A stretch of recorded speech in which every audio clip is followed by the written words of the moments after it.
दो बहुओं वाली सास। सरस्वती के दो बेटे हैं। बड़े बेटे राम की शादी रज्जू से हुई है और छोटे बेटे श्याम के लिए लड़की देखने का सिलसिला जारी है।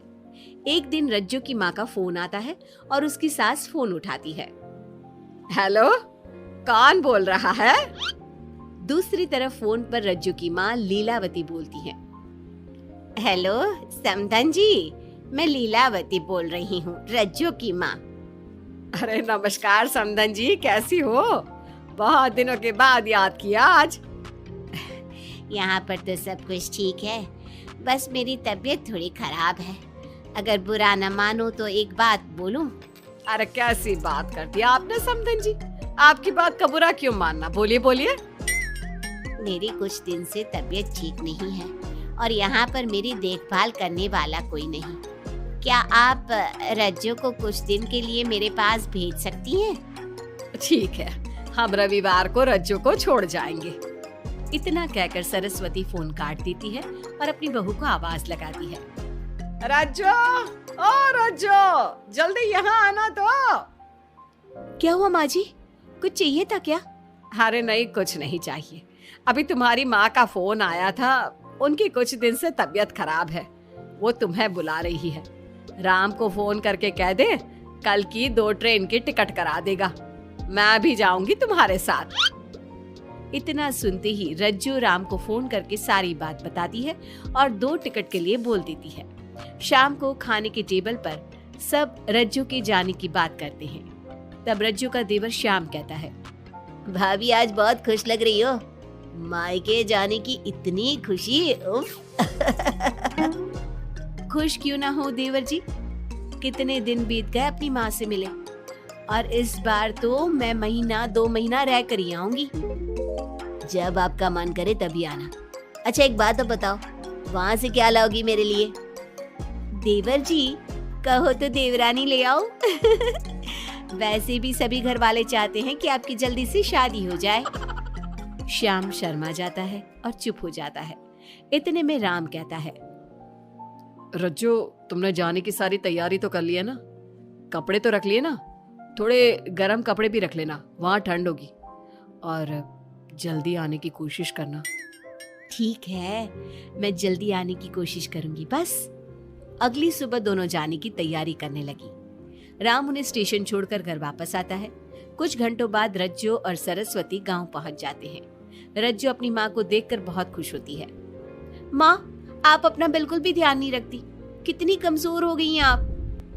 अब बेटा क्या ध्यान रखूं, उम्र भी तो हो गई है, ये बीमारियां तो लगी रहेगी।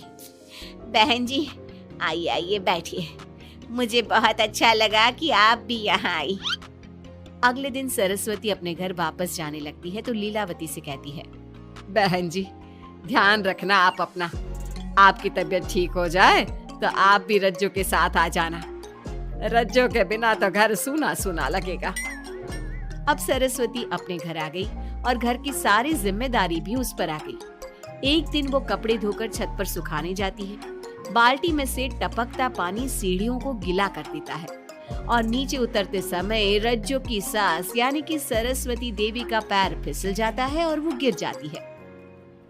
ओह, अरे मेरी माँ मर गई, मेरा पैर तो गया। लेकिन घर में कोई नहीं था।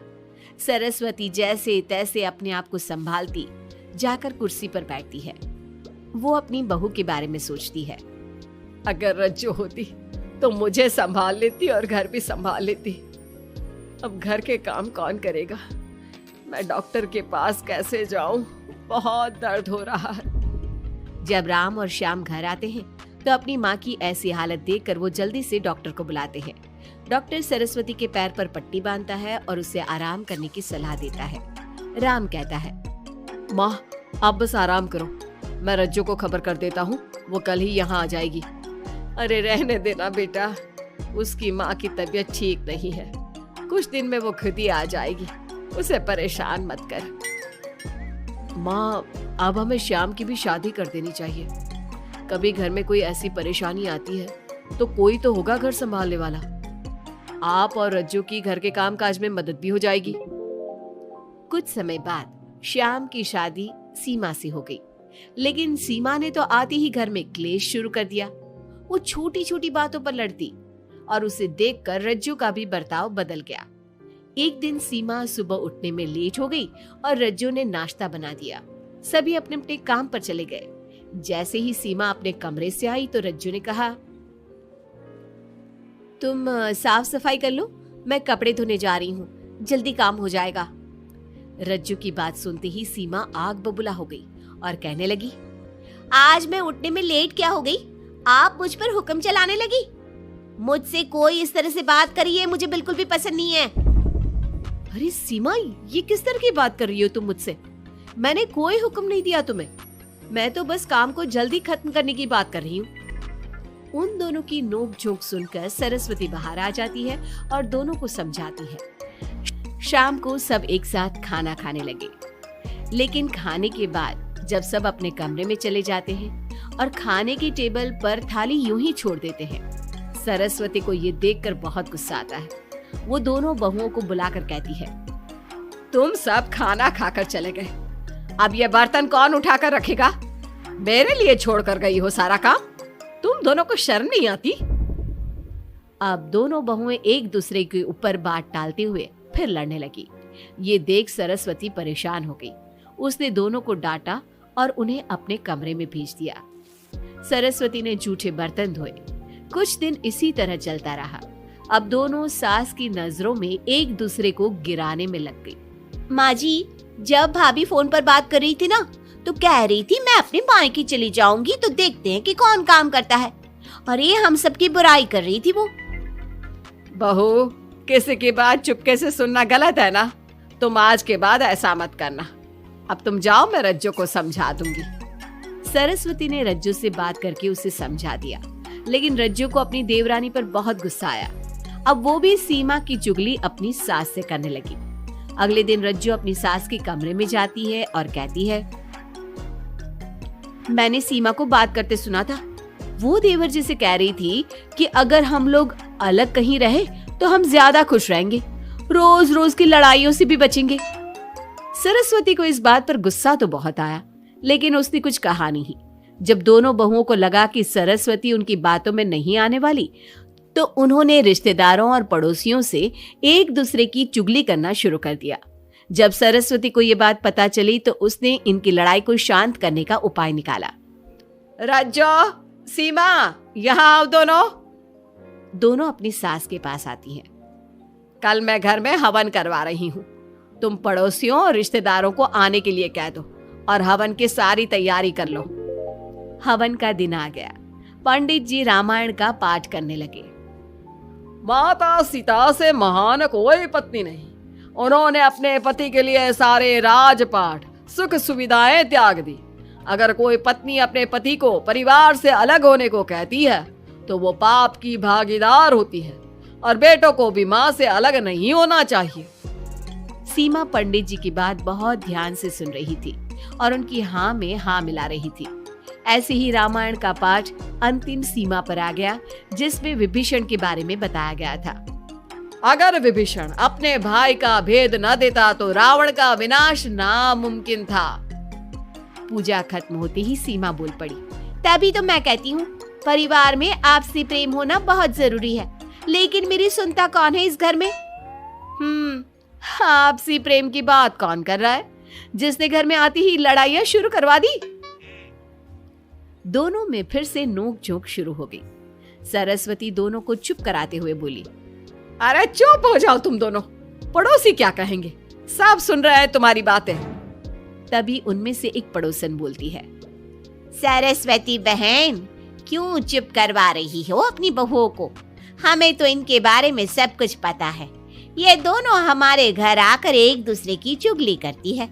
तुम्हारे घर की हर छोटी से छोटी चीज पता है हमें। आंटी जी, हमने अपना समझ के आपको कुछ बता दिया तो इसका मतलब ये नहीं कि आप सबके सामने हमारी सास से हमारी शिकायत करेंगी। आप तो सबसे बड़ी चुगलखोर हो। सीमा की बात सुनकर सभी पड़ोसन उन्हें बुरा भला कहने लगी। उनकी बातें सुनकर दोनों बहुएं सबके सामने बहुत शर्मिंदा हुई। जब सब उनके घर चले गए तो सरस्वती ने अपनी बहुओं से कहा, अब तुम दोनों को तो बहुत खुशी होगी कि सारे मोहल्ले की औरतें हमारे ही घर में खड़ी होकर हमें ही सुनाकर चली गई।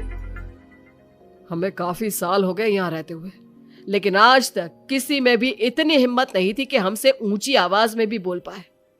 लेकिन आज तुम दोनों की वजह से ये सब हमारी बुराई कर रहे हैं। तुम दोनों ने ये सब अच्छा नहीं किया। सीमा, तुम्हारे इस घर में आने से पहले हम सब बहुत प्यार से रहते थे, लेकिन ये सब लड़ाइयाँ तुम्हारे आने के बाद शुरू हुई है। आज के बाद तुमने घर में किसी से भी झगड़ा किया तो मैं तुम्हें तुम्हारे मायके छोड़ आऊंगा, समझी तुम? ये बात सुनकर सीमा रोने लगी और सबसे माफी मांगने लगी। पंडित जी भी ये सब देख रहे थे। उन्होंने सबको शांत करवाया। कृपया आप सभी शांत हो जाइए, गुस्से से तो बात और बिगड़ जाएगी। अगर आप दोनों बहुएं मिलकर रहती, घर की बात घर में रखती, तो कोई आपसे कुछ कहने की हिम्मत नहीं करता। आज आपको इस बात का एहसास तो हो ही गया होगा। औरत ही तो होती है जो मकान को घर बनाती है। अब भी कुछ नहीं बिगड़ा, आप दोनों प्यार से रहो। आपके पड़ोसी और रिश्तेदार अपने आप चुप हो जाएंगे। पंडित जी की बात दोनों बहुओं की समझ में आ गई। अब दोनों प्यार से रहने लगी। इसी तरह समय बीत गया। अब पड़ोस की औरतें उनके प्यार की मिसालें देने लगी।